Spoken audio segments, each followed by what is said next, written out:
Turn with your church to 11th Psalm. Psalms 11. Looking around, I guess most of the people now are in the choir saying instead of in the congregation. Amen. Y'all, let's get this quiet. Let's get this quiet, man.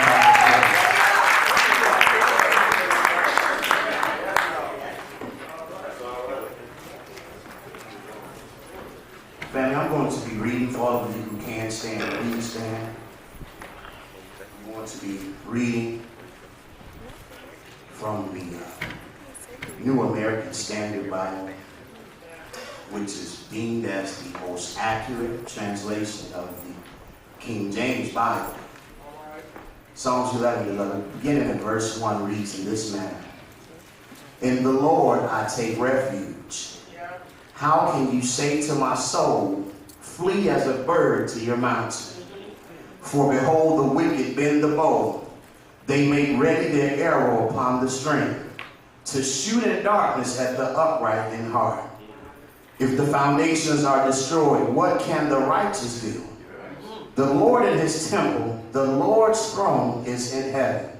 His eyes behold, his eyelids test the sons of men. The Lord tests the righteous and the wicked, and the one who loves violence, his soul hates. Upon the wicked will he rain snares. Fire and brimstone and burning wind will be the portion of their cup. For the Lord is righteous. He loves righteousness. The upright will behold his face. Family, I want to talk to you about this subject. Having faith over fear. Having faith over fear. Pass me not, O gentle Savior. This first sentence is, hear my arm, oh cry.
had been going on in the city of Cleveland. I was looking at how they have ranked Cleveland as one of the top 5 most dangerous places to live. Outside of Chicago, per capita, we reign in the number 2 spot as being one of the most dangerous cities in the United States of America. And as I was looking at the series of events that has transpired just this month alone, or in the month of September, 21 people had been killed in Cleveland. We average almost 1 murder per day. The latest crimes include a 16-year-old stabbed in the city's Old Brooklyn neighborhood. And in the Mount Pleasant area, right on 144th Street, were found the bodies of 4 young, beautiful teenagers. According to Cleveland police, so far this year, there have been nearly 100 violent deaths in the city. At least 79 of those were shootings. 7 people died from blunt force. 4 people were stabbed to death. 2 were caused by arson. 2-year-old Aubrey Stone and 6-year-old Armand Johnson were killed in a fire that someone intentionally had set in Slavic Village. My close friend Michael Barkley right now, for those of you who have seen it, his daughter Yaya was the one who was ran over by Poochie's restaurant, and then nearly crushed almost every bone in her body. And then on last night, we get the word that the 6-year-old, whose home had been fired upon almost 28 times when she was struck in the head, has now passed away. Family, it's hard now to live and have faith over fear.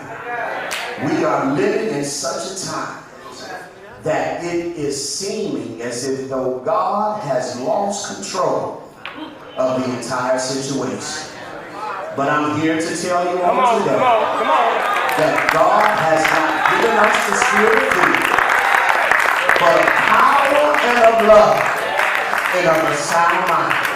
And beloved, I'm going to choose faith over fear 7 days a week, 365 days of the year, because I know that if God be for me, then who can be against me? And beloved, that's why we're sitting here so quiet today, looking lost in lethargy, because we believe that God has somehow lost control. But I need you to know today that the children of God can rejoice, because as long as He's on the throne, we have hope in Christ's eternity. Don't sit here and look like this whole thing is just topsy-turvy and upside down. This is to be expected. The book of Revelation teaches us that this time is going to be so dismal that there will be those of us who cry out, please kill me. But I come to tell you today that if you just have faith over fear, then you'll be able to run on to see what the end is going to be. Let's take an expository look at this word. The title tells us both the author and the audience to this song. To the chief musician, a Psalm of David. Some believers think that the chief musician is the Lord God Himself, and others suppose that He is a leader of the choirs of musicians in David's time, such as Heman, who was the singer, and we read about him in 1 Chronicles 6:33. This song records well-intentioned but faithless advice from David's friends when David is a fugitive from King Saul. He lifted up his eyes to the Lord to find faith in Him during this time of testing. And beloved, I need you to know that the safest place to stand when you're in the midst of trouble is in the shadow of the Almighty God. Now talk back to me this morning. As we look at verse number 1, 1, it says, in the Lord I put my trust. David is saying that his friends, is telling him that he should be fearing and that he should be getting ready to run for his life. David reacts to the advice to flee, and he said, no, I'm not going to run, because in the Lord is whom I put my trust. Family, sometimes it will look as if though God is simply no longer maneuvering in the midst of your situation. But I come by to tell you, for those of you who have experience with God, you will remember the times in which God has taken care of you in the past, when he's taken care of you in your midst, and you also can count on that he's going to take care of you in your future. If God said that I'm with you, I'm the same God on yesterday, today, and tomorrow. I change not, beloved. Why are you so worried about what's going on? God took care of us then. He's taking care of us now. And if we live to see tomorrow, guess what? He's going to take care of that too. But God is saying that somehow your faith has to be stronger than your fear, because you need to believe that the same way I did it before is the same way I'm going to do it again. I wish I had some folk that can testify to the fact that you were once in trouble, but now as you look back over your life and you see where he's brought you from, you can say that my faith has outweighed my fear.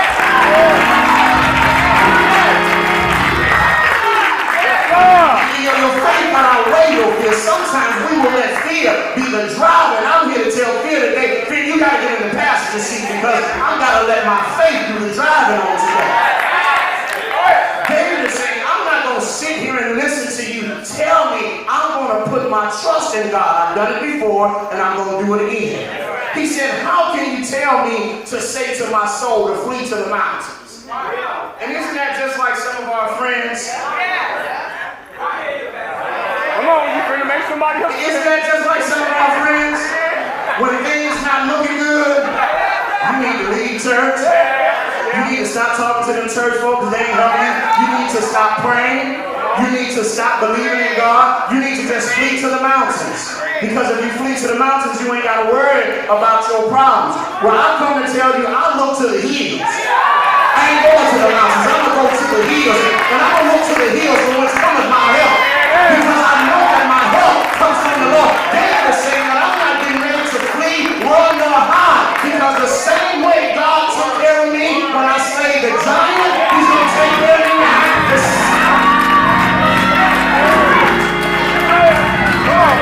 Tell me if it's no choice. You got to choose faith over fear. Wait, so let me ask y'all something. What are you so scared of? Yeah, exactly. What? I'm looking at some of y'all eyes, the ones who are awake, and the ones that I see, I can't see like y'all out here. But the ones of you who are awake, my question to you, what are you scared of? Why are you fearing no matter what happens in this old cruel world? Guess what? God got us. If you say and you know God for yourself, if you leave here today, guess where you're going to live? In heaven. To be absent from the body is to be present with the Lord. And I've always asked the question, who wouldn't serve a God that can make you absent and present at the very same time? I'm like David. David said I'm the switch between the two. Yes, sir. For me to die is what? Christ.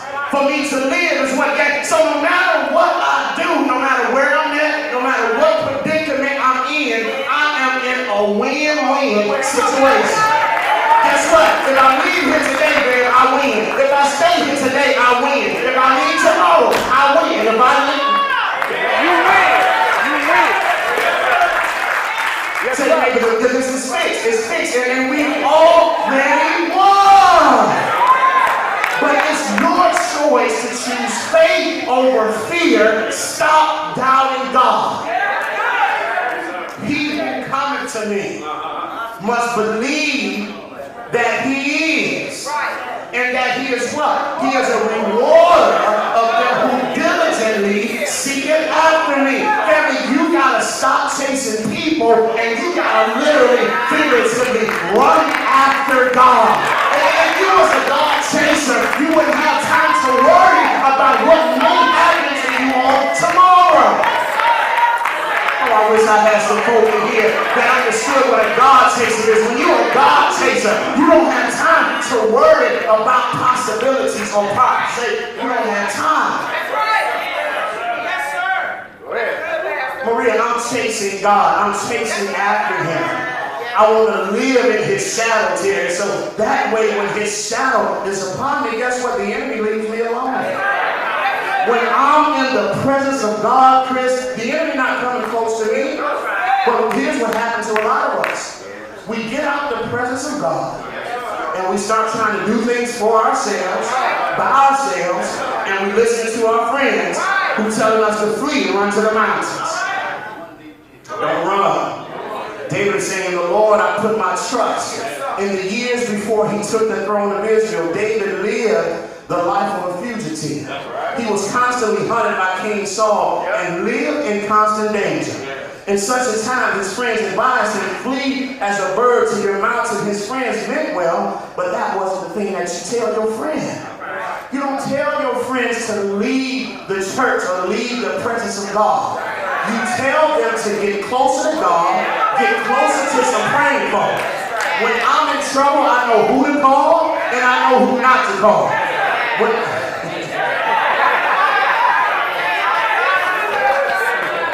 I got some mothers on the mother's board that when things just don't look right, I can get on the phone and call Mother Jackson, Mother Rose, and I can pick up the phone and call some mothers. I can pick up the phone and call some deacons who gonna say, Pastor, in the time of trouble, God will hide us. And family, I need you to know today that if you don't have anybody who you can call, then you can call on the name of Jesus. If you don't have a friend down here, then you got a friend in heaven, you got a Father in heaven that will sit there and patiently wait your call. Any of you ever called on the name of Jesus and things just started to turn around? You ever called on the name of Jesus and somehow miraculously your situation just changed and it worked out for the good? It's just like in Romans 8:28 when it said that all things work together for the good to them who love God and are the called according to his purpose. When you love God, it'll all work out for you. He would rather dare the danger than to distrust in the Lord. David is saying that, listen, before I let God down, I put myself in a dangerous predicament. Before I let God down and run to the mountains, I stand there in the face of evil for myself. And family, imagine if all of us had that same insight and that same intent that no matter how bad it looks, Brother Calvin, I'm going to stay right here in the presence of God. Watch this, verse number 2. David remembers the words of fear in the mouths of his friends. Look at verse number 2. He said, for lo, the wicked bend their bow, they make ready their arrow upon the string, that they may privately shoot at the upright in heart. David remembers the words. He said, for look, the wicked bend their bow, they make ready on the string. What is he saying? David is saying that there are people who are plotting, right? And even though they have this whole intent to come and do wicked things upon you, that they can only do those things in the darkness. Most of us understand that real folk, and we don't have to do stuff in the darkness. If I'm coming for you, I'm coming for you. And guess what? You don't know when I'm coming for you because I'm going to make it plain and clear that I'm coming for you. I don't have to do it in darkness because if I'm coming for you, that means you did something to me. And David is saying that even though they may bend their bow in darkness, God sees them in the midst of darkness. And isn't that good that God will expose those in a heavy light who are trying to attack you in the dark? That's why I tell people, you can say what you want to say about me, but you better not come up in here, because if you come up in here, you're going to walk away with an unfair expectation. You might get a thing that you didn't get. Some folk out here so Holy Ghost filled, they ain't gonna look at them right now. They out here acting funny, but you know, like I know, if you are up in here, you might walk away. I never forget. I'm not even gonna look at y'all. When I first got here, there was this preacher who came up to me and he said, "Yeah, you're a big dude, but you know big people fall too." He said, "What kind of man are you?" I said, "Well, it's only one way to find out." And I said, "Let me just tell you now that I'm not going to be responsible for my actions." You've been fairly warned and you've been duly commissioned to understand that when I let these hands loose, that I'm not just not going to be no anointed, but it's going to be an appointed. I'm a man not soul inside your head. So sometimes you got to let the enemy know that in the face of darkness, God before me. I'm not even going to look at y'all. Don't y'all sit here and act so you know it's some folk right now that if you had an opportunity, how many lumps you want? 1 or 4?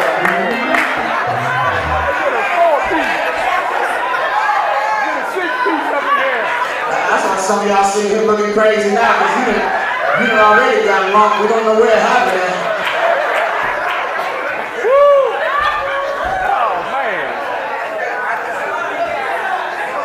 Just let y'all think about it for a little while.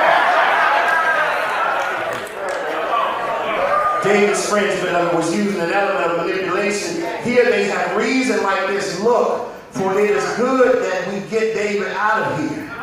I'd be justified to exaggerate things a little bit to go to him and ask him what is right. David's not trying to figure out what is right because he understands that his friends are in this place of manipulation and they're trying to tell David, leave the God of your salvation. And David is saying in this psalm that I'm not going anywhere.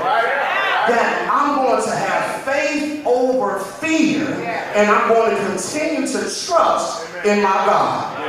Look at verse number 3. It says, if the foundations be destroyed, what can the righteous do? If the foundations be destroyed, what can the righteous do? Let me ask you a question. If the foundations be destroyed, what can the righteous do? We can stand. If the foundations be destroyed, what can the righteous do? We can trust God.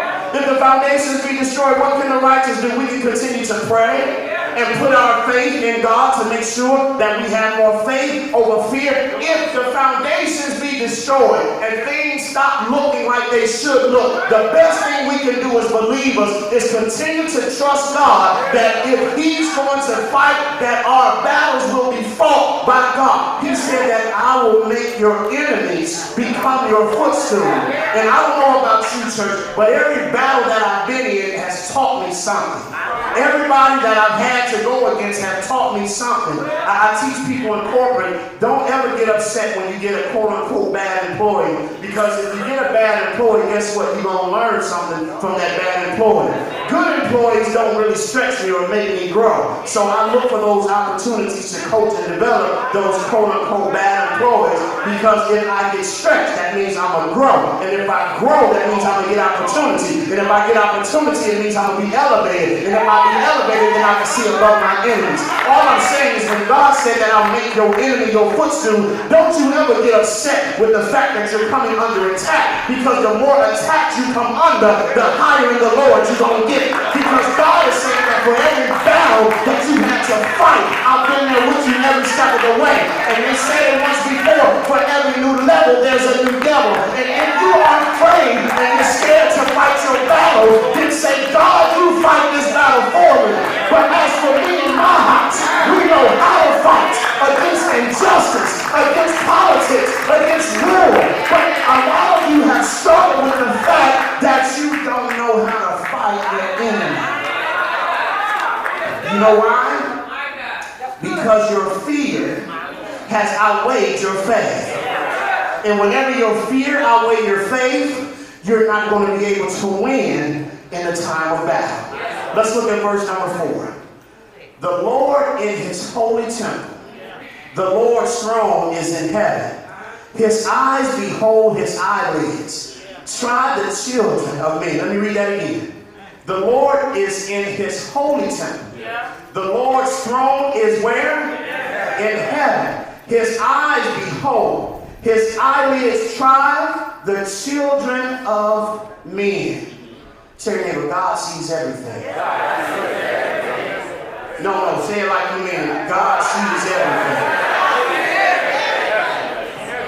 How many of you know that the Lord will test the righteous? Oh yeah. Oh yeah.